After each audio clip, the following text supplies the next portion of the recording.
My sweet and lovely viewers. তো কেমন আছো তোমরা সবাই? আশা করি প্রত্যেকে অনেক অনেক ভালো আছো।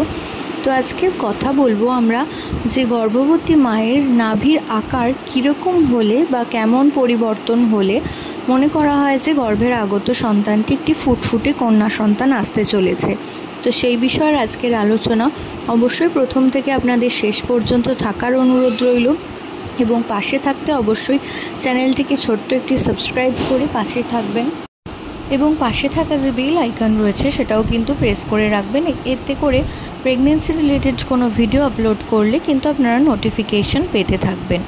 তো আজকে যে বিষয়ে কথা বলবো এর সাথে কিন্তু বিজ্ঞানের কোনো রিলেশন নেই।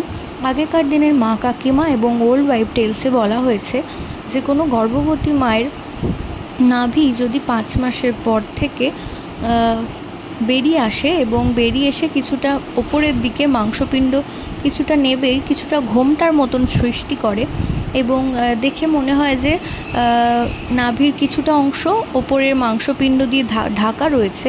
তো সেক্ষেত্রে আগেকার দিনে মা কাকিমারা ধারণা করতেন নাভি দেখে যে গর্ভের আগত সন্তানটি একটি ফুটফুটে কন্যা সন্তান আসতে চলেছে এবং এই নাভি দেখেই কিন্তু আগেকার দিনের মা কাকিমারা ধারণা করে নিতে পারতেন যে গর্ভের সন্তানটি পুত্র অথবা কন্যা।